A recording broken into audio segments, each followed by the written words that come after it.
Chapter 3. Company. A watery sun was rising somewhere behind the curtain of heavy grey clouds as each of the Aguiar stood on the outskirts of the forest and looked over their shoulder one last time at Feldnor, their home. As they left, it stood quiet and still, as if loyally saying to them, "Don't worry, I'll be here when you want to come back." It also felt like it added in a whispered undertone, "And be sure not to forget about me, or I'll be very upset." Despite his protestations, Aunt Bolivia came to see Honno off. She'd also brought along a small cartload of supplies for everyone. Seeing as most of the Aguiar didn't have families of their own, she felt it was her responsibility to make sure they all had something to eat. "I know you," she said, piling bundles of goods into their bags. "You'll get hungry, then go into denial and get all grumpy." "Thanks, you don't need to, we're fine," muttered Honno, as she thrust an immense wooden flask into his arms. "What's this?" "Soup." "Auntie really will be fine." "Take the food, Honno." Honno didn't bother arguing back. They each slung the bags on and felt their feet sink several inches into the ground under the weight.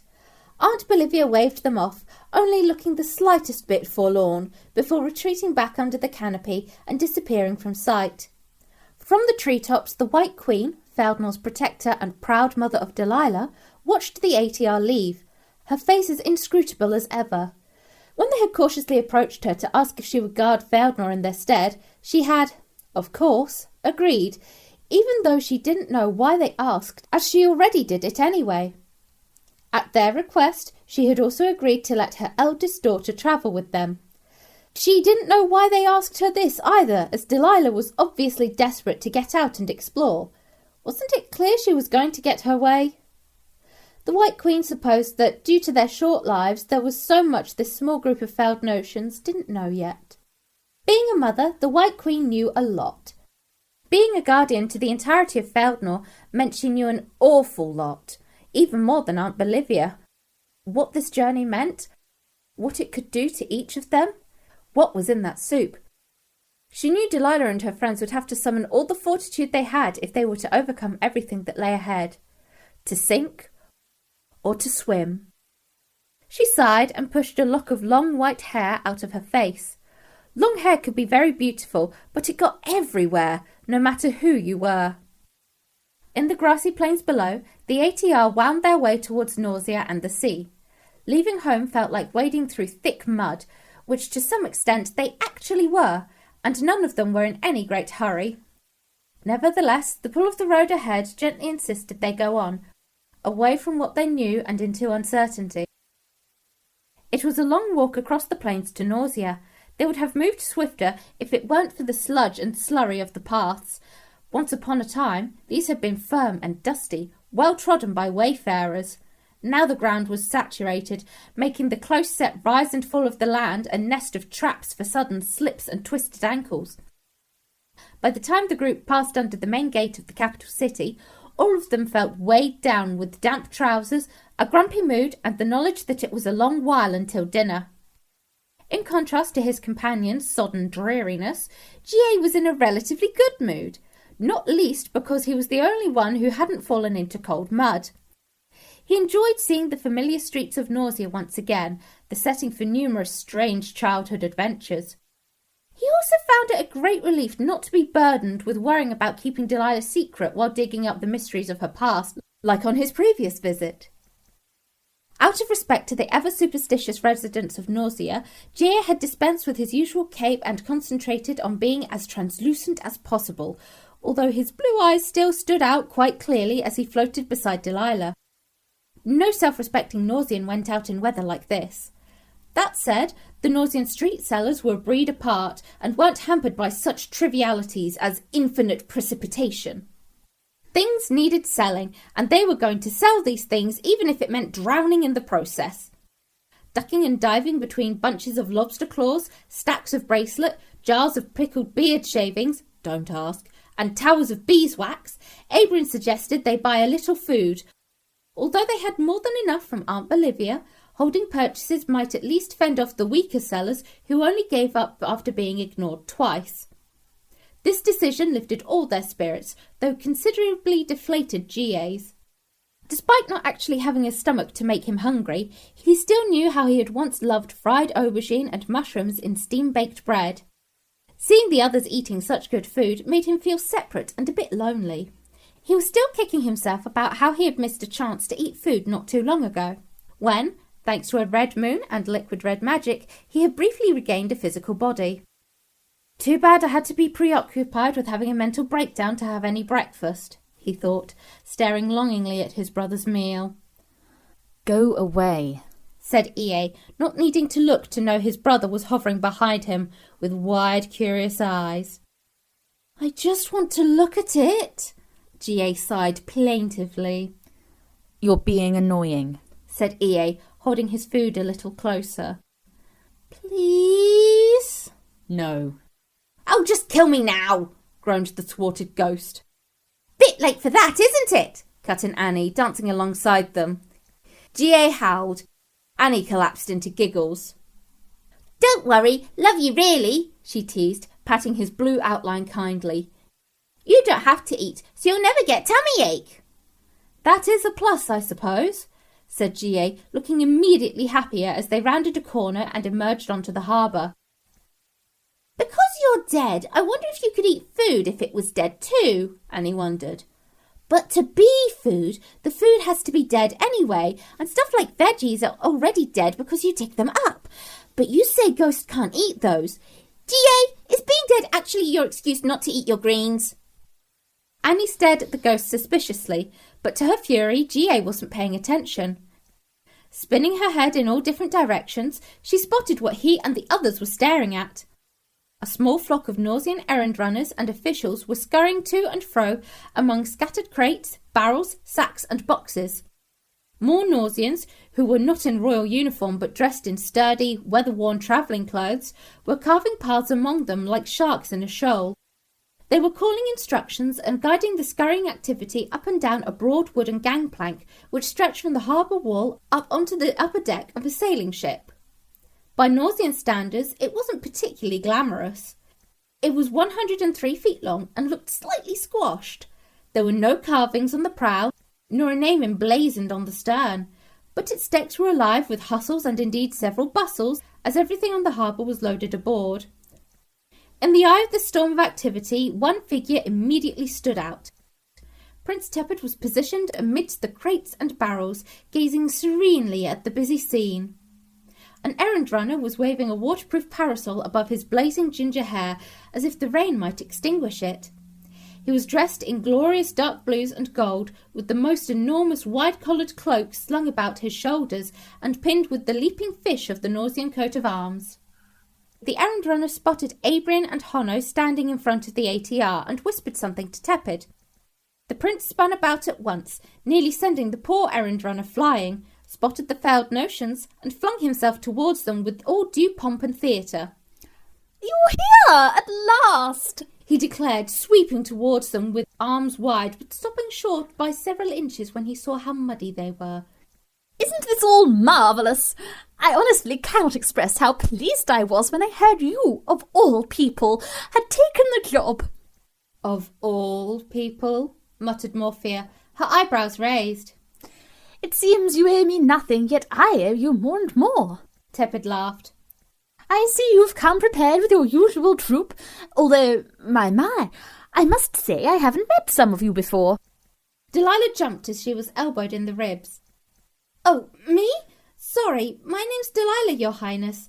I'm travelling with the Say now, you aren't that Delilah that I was supposed to marry not so long ago?" interrupted Tepid suddenly, squinting shrewdly at her. Delilah felt her face turn scarlet. "Yes, Your Highness, but it was all a bit of a mix-up, actually," she said nervously. "Oh, yes, complete ignorance on the part of my counsellors, those rascals," said Tepid jovially. "So you must be the daughter of failed Norse White Queen. How nice to finally meet you in person. Not to worry, I don't think I will ever marry you." He smiled reassuringly. Delilah smiled back, feeling very relieved at how relaxed Tepid was. "Shh, G.A., that's not necessary," she muttered as Tepid turned away. Beside her, G.A. was growling quietly, his eyes fixed on Tepid.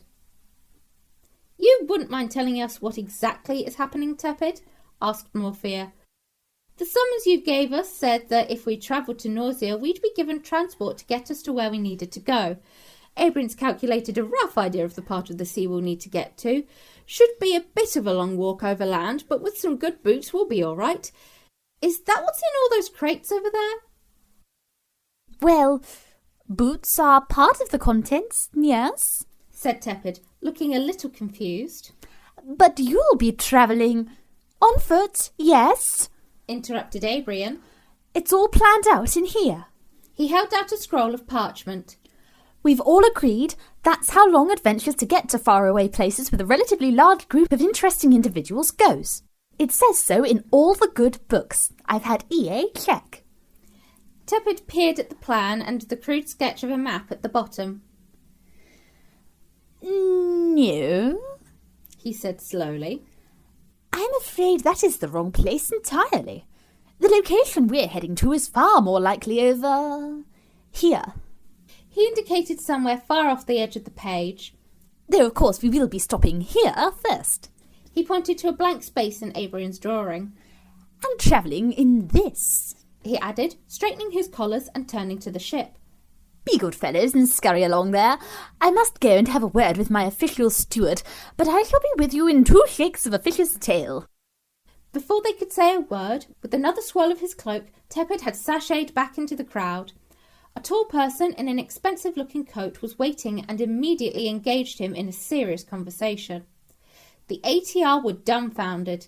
Delilah looked from one to the other, wondering what was going on, as Abrion wheeled to face the others. "Did he say what I think he said?" "Aren't we in charge?" asked Dominator, a fuse sputtering somewhere dangerously close to his patience. "Evidently, someone else has their own plans too," said Morphea darkly. "We're the ones who have Abrion's theory," hissed Honno. "We're doing them a favour." "But the summons said Tepid did have his own theory too, didn't it?" said Delilah. "Mine was better. I like walking," said Abrion irritably. "Excuse me, are you lot the failed notions who are coming with us?" The ATR paused in their debate and looked around. One of the Nausians, dressed in travelling clothes, was standing beside them, looking impatient. Dominator puffed up his chest, the fuse now making steady, resolute progress. "We are the anti-Tepid revolution, if that's what you're asking." The Nausian arched an eyebrow. "You wear all that mud all the time?" "Excuse me," said Honno angrily. "We weren't expecting company on this mission." "Weren't you told?" said the Nausian, looking at them as if they were a bit slow. "His Highness the Prince has had it all arranged." "Of course he has," muttered Honno. "What kind of mode of transport did you have in mind exactly, oh informative people?" said Dominator, the fuse nearing its destination. The Nausian stared at Dominator, raised his eyebrows significantly, and looked to the ship. "What?" asked Dominator, a firm advocate of denial. "Is it packed inside those barrels? Will you and His Highness over there carry us? It had better well and truly not be that boat." "This is a journey across the sea, isn't it?" whispered Delilah. "Yes, but boats have nothing to do with it," shouted Dominator, the fuse inches from hitting home. "Well, we can all feel equally disappointed at the moment," said the Nausian, not fazed in the slightest. "Now the captain's waiting. Will you get on board or be thrown on board?" "We are failed notions. We are built for trees, sitting in them, living under them, and keeping our feet on the ground," protested Abrion, as he and the others were shoved up the gangplank. "So, you have finally decided to join us," said a cool voice. A person was standing in the midst of the chaos, reams of parchment in one hand, heavy scarring and a quill in the other. He was almost completely bald, with silver stubble on his chin and piercing grey eyes with one pupil larger than the other. "I admit, I expected more from the infamous anti-Tepid revolution. Going by your talk alone, I wouldn't have thought you skilled enough to know how to fix this rain. The mud doesn't help, I might add." "And who are you?" demanded Dominator, shaking himself loose and glaring at the newcomer. My name is Oola Haran, and I run this ship as its captain, he said.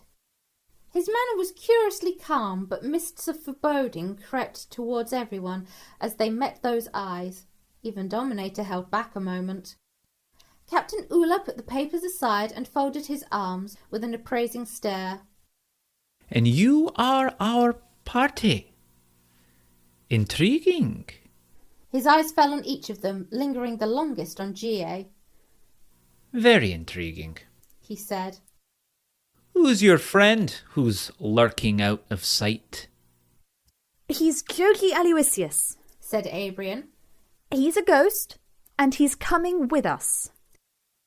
Feeling distinctly awkward, G.A. cautiously came forward, fading from opaque to normal blue.